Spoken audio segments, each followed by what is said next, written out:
bienvenue à l'atelier cuisine de la MJC Jacques Tati. Aujourd'hui, nous allons vous montrer pas à pas comment réaliser une recette de pain d'épices. Celle-ci sera super gourmande et vous pourrez la partager avec vos amis ou votre famille pendant les fêtes de fin d'année. Donc cette recette, on l'a prise sur le site lesépiceries.fr que vous trouverez en détail sur le lien de la vidéo. Donc pour réaliser cette recette, vous allez avoir besoin de 160 g de farine, 160 g de beurre, pas du tout de beurre, C'est pas grave. c'est pas grave, 160 g de miel, mais il y a quand même du beurre, 60 g de beurre. Il vous faut aussi environ 1 à 2 cuillères d'épices, de pain d'épices. Si jamais vous n'en trouvez pas, vous pouvez aussi prendre du 4 ou du 5 épices. Il faut juste bien vérifier que ça peut être adaptable aux pâtisseries. Donc vous avez aussi besoin après de sachets de levure ou alors à peu près 7 g de bicarbonate alimentaire. Vous allez aussi avoir besoin de 70 g de lait, aussi 60 g de sucre. Privilégiez plutôt le sucre cassonade. Et après, en option, suivant vos goûts, nous on a aussi rajouté à peu près 1 cuillère de fleur d'oranger et aussi des zestes d'orange. Et bien sûr, un élément indispensable, le moule. Privilégiez plutôt un moule rectangulaire assez haut pour pouvoir avoir la pâte et bien chauffer après dans le four. Donc en première étape, Gao, dites-nous tout. Alors, On va commencer par prendre un récipient. Donc nous on a pris celui-ci. Tac. Alors après on va prendre le miel et le beurre qu'on va venir mélanger ensemble. Je vais prendre un petit fouet. Je crois qu'il y a même le lait à rajouter. Ah. Le miel. Tac. Je vais prendre la maryse. Je veux bien la maryse. Ouais, c'est tout. je te la laisse. Tiens. Merci.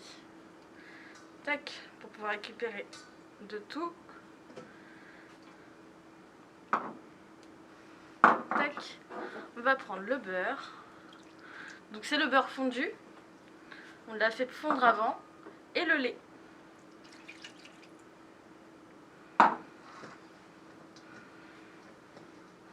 Je vais laisser ça ici. Ouais.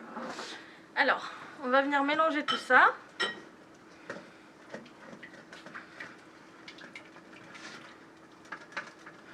Pour que le mélange soit un petit peu plus homogène.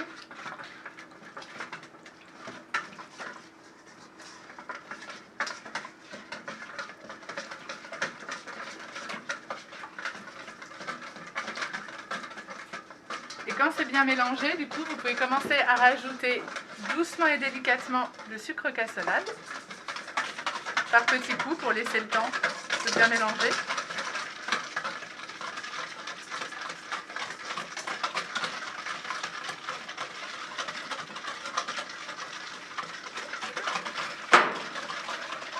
Ok, une fois qu'on a fini, on va venir prendre un deuxième récipient dans lequel on va tamiser de la farine et la cannelle. Donc on va prendre notre farine et notre cannelle qu'on va venir tamiser ensemble. Donc je vais prendre le petit tamis. Tac. Donc on va mettre la farine. Les 4 épices, du coup. La cannelle, oui, n'importe quoi. Mais il y en a dedans, donc ça passe, c'est bon. Et on va venir tamiser tout ça.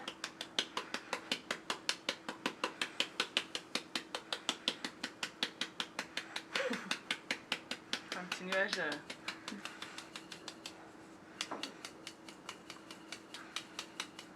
Je pense que c'est pas mal parce que de toute façon les grains, Ouais, après là, c'est les des grains. épices, ils vont être un peu plus épais que le reste. Hop. Donc voilà, on est pas mal.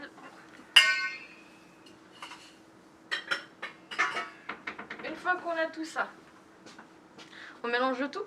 Oui, on mélange le tout. Alors, là je vais venir mélanger pendant qu'Annabelle va verser sa farine.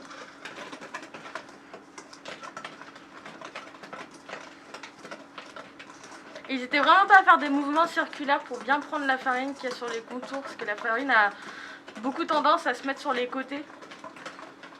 On va avoir une bonne pâte bien onctueuse. Sans grumeaux. Tout est dans le poignet. Une pâte bien homogène. Tac, je vais mettre ça à laver. Alors, maintenant on va prendre la levure, on va y rajouter la levure. Et puis après on va faire une petite folie, on va rajouter des zestes d'orange. Tac. Alors, avec notre super râpe. Alors par contre, petit conseil, on se râpe très vite les doigts. Donc n'hésitez pas à faire vraiment attention quand vous prenez votre fruit, à bien éloigner vos doigts de la râpe. Parce que ça râpe très vite. C'est les risques du métier, mais ça va vite, il faut faire attention. Donc après, vous mettez du zeste en fonction de ce que vous aimez ou pas en termes d'orange. Sachant que le goût est relativement assez vite fort. Après, privilégiez plutôt les fruits bio si vous le pouvez. N'en sera que meilleur. Je pense que c'est pas mal. Puis on va ajouter juste après la fleur d'oranger. Alors comme on aime bien les saveurs, on va rajouter nous la fleur d'oranger. Donc comme on le disait tout à l'heure, c'est une option. Vous n'êtes pas obligé, c'est en fonction de vos goûts.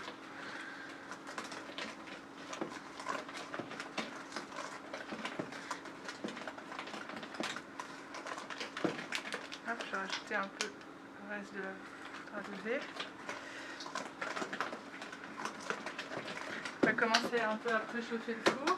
On va préchauffer le four à 155. Chaleur tournante. Alors, vous voyez la pâte est très très bien. Alors, je ne sais pas si vous verrez à la caméra. Elle est bien onctueuse. Donc on va venir prendre un moule. Alors nous on utilise un moule en silicone.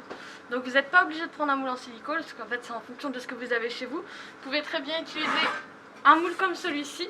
Par contre si vous utilisez ce genre de moule, il faudra le beurrer et le fariner pour que le gâteau puisse ressortir après pour avoir plus de facilité. Alors qu'avec un moule en silicone, vous n'avez pas besoin de faire cette opération. Voilà. Plus malléable pour sortir sans que le gâteau y colle en fait directement au plat. Hop, on va mettre tout ça dans notre petit moule. Je vais me mettre de ce côté-là. Ou ouais. Qu'est-ce qui est le mieux? Waouh, c'est pas mal.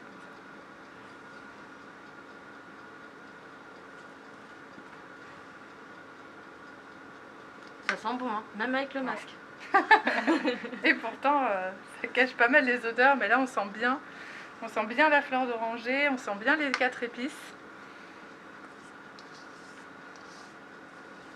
Alors, n'hésitez pas à utiliser bien une marisque pour racler, surtout que la pâte est assez onctueuse, assez compacte aussi. Donc pour bien récupérer sur tous les bords. Puis bon, on ne va pas en perdre une miette parce que ça a l'air vraiment appétissant. J'en ai pas du tout. Et là, le problème, c'est qu'on ne peut plus lécher ses doigts. C'est un grand dame en pâtisserie, en cuisine. C'est... Mon Dieu. Un petit peu enlever là. Et voilà. Donc là, il reste plus rien dans mon petit plat. Donc j'ai tout mis à l'intérieur. Alors après, une fois que vous avez bien mis du coup votre pâte directement dedans, vous mettez votre four à 155 degrés, chaleur tournante, et il va du coup cuire tranquillement pendant environ 1 heure. Donc évitez d'ouvrir trop le four pour éviter les chocs de température et du coup ça influence directement la cuisson de votre gâteau. Ça aura tendance à creuser au milieu de votre pain d'épices.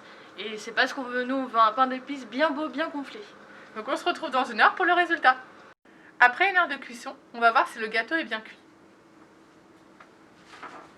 Alors du coup Annabelle prend un couteau avec elle pour pouvoir piquer le gâteau, pour savoir si le gâteau est bien cuit.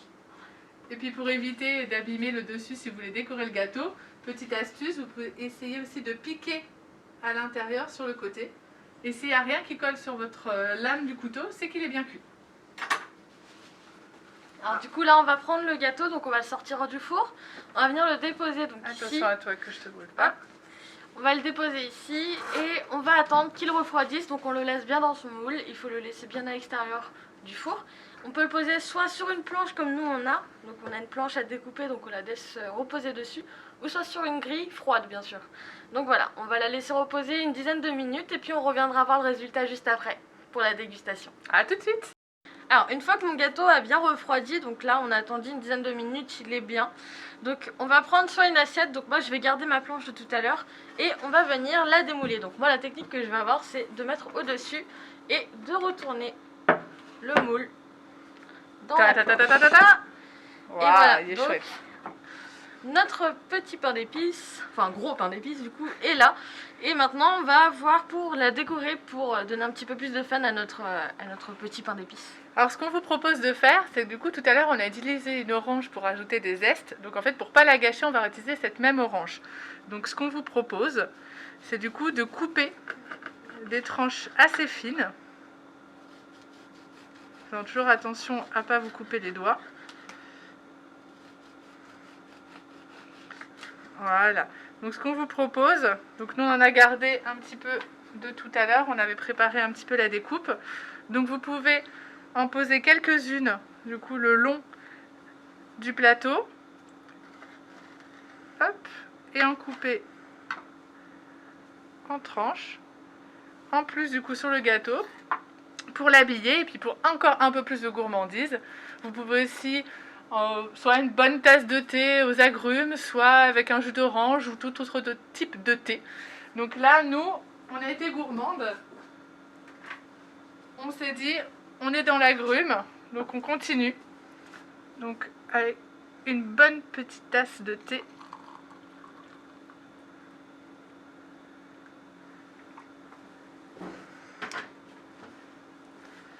Et voilà, donc notre gâteau est fini, la décoration est finie. Et puis comme disait Annabelle, pour la gourmandise avec notre petit thé. Donc voilà. Merci à vous d'avoir regardé cette vidéo. Donc vous pourrez retrouver la recette en intégralité sur lesépiceries.fr. Si jamais vous voulez nous envoyer quelques petites photos de votre pain d'épices à la maison, n'hésitez pas à l'envoyer sur l'adresse mail qui s'affichera juste en dessous. Et puis n'hésitez pas à laisser un petit pouce vers le haut, de vous abonner à la chaîne et on se retrouve bientôt pour un nouvel atelier. Ciao! Bonne dégustation!